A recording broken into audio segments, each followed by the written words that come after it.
Fantasy people, in today's video I'm going to highlight the best weekly targets in each position and give you some options at different price points.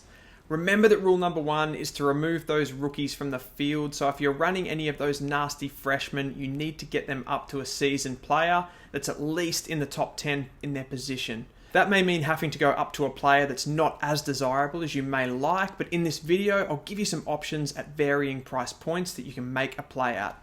Remember though that there is a line and sometimes it is not worth getting a player in just to get him up to anyone. Before we kick it off, just a reminder, if you haven't liked the video or subscribed to the channel, please do, and let's go.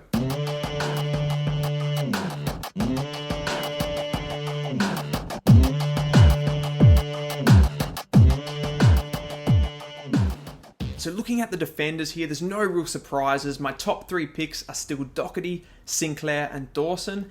Basically, if you have the money, you have to get up to one of these guys. You cannot skimp. If you can't get up to one of them and you don't have enough cash, there's only really two guys that I would consider. I think it's still at the right price. I still think we can bring in Aaron Hall. I know. Of course, he comes with a massive injury risk, which I have experienced myself this year. But if he is available and you're cash strapped, he probably still has to become a play.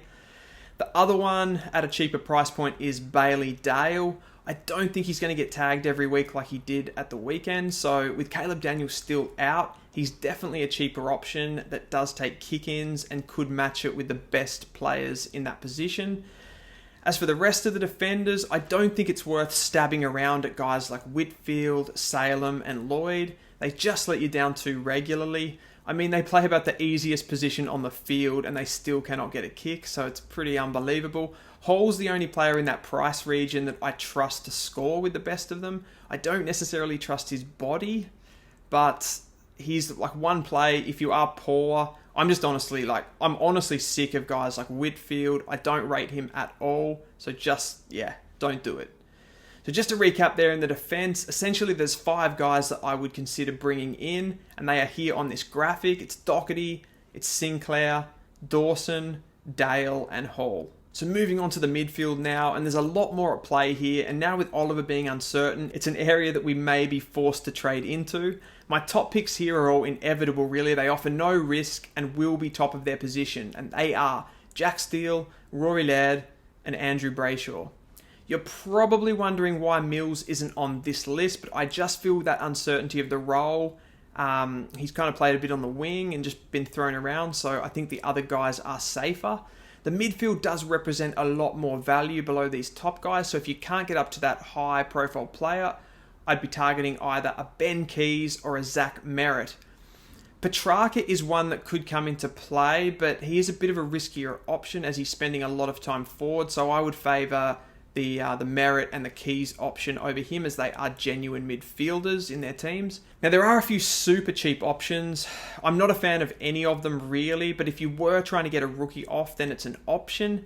Keeping in mind, as you're making a double trade each week, I'd preference getting one guy I want instead of getting just up to 2 guys that seem like they're making your team better.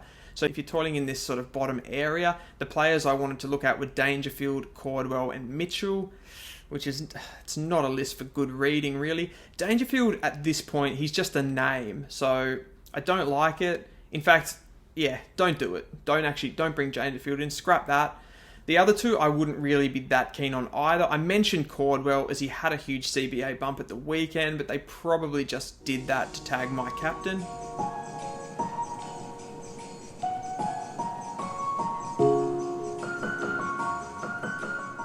If it was my team, I'm not going anywhere near any of these guys. The only way I would tick those guys off, if you were getting a rookie off the field, and then perhaps in the following weeks that you were going to bump them up to somebody better, so you're only going to hang on to them for 1 or 2 weeks. As we know, that's not always an option, but I do know that some people are cash strapped. That's just how it is. So in summary, it would be Steele, Laird, Brayshaw, Merritt, and Keys, and that's the only guys I would be touching in there. In the ruck line, there's definitely no value options or anything like that. It's just whether we pull the trigger on Gawn and English. I wouldn't at this stage consider Grundy, as we don't know the setup or the dynamics of what he'll be coming back into and also coming back from that injury. Gawn and English are still top 2 averaging rucks, so they need to be considered.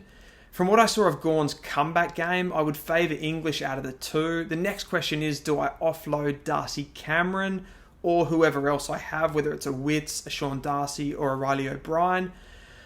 Probably here, I'm in the camp that you offload Darcy Cameron first. He looks a bit tired and he also looks like he might be carrying some sort of an injury, and he's definitely spending more time forward, even though the CBAs don't really represent that. In saying that, he's probably a safe hold until Grundy actually returns, so if you do have him, you can hang on to him. It's not a huge deal. Moving on to the forward line, and I think we get some cool options starting to come in here in the forward line. We've got the premium options in Bailey Smith and Tim Taranto, who would definitely be my first picks. I don't think players like Bontempelli, Treloar and Parker are really worth picking up now, as they offer very little upside and they aren't really going to hurt you the other way if other people own them. Mitch Duncan I would tick off as he's building up, but I still favour the first two I mentioned in Smith and Taranto over him, as he does offer up a greater injury and rest risk going forward. He is an absolute seagull though, so I wouldn't blame you for jumping on board. I do have him as well, so I kind of get that. Again, if you're cash strapped, I think the best player in the forward line is Dylan Moore. He had a significant CBA bump on Sunday, and with the inside mid-time, could go 100 plus for the rest of the season. I'll probably play it safe there and bring in a Smith, as he was matching it with the top uber premium midfielders at the beginning of the season before his suspension, and he's definitely the safer play. Himmelberg doesn't really have the role consistency, so I'd be hesitant to bring him in at the moment. Bontempelli doesn't look right. He's been a failed pick for me. I won't be trading him out, but I wouldn't be bringing him in, certainly. And remember, with all of these positional choices that we have, the trade has to be dictated by your worst player rather than by getting the player that you just want. So if you're a massive fan of Jordan Dawson, you absolutely love him, for example, I'd still be hesitant in bringing him in if your weakest player wasn't in the defence. I would be looking elsewhere. Start looking for matchups, and if the player has a favourable matchup, it might mean that you hold him for an extra week. If you can let me know in the comments who you're thinking about bringing in, that would be really cool. I can get back to you and see if I like it, and we can have a discussion about it. Other than that, that is a wrap for today, guys. Thanks again for tuning in, and I will see you next time.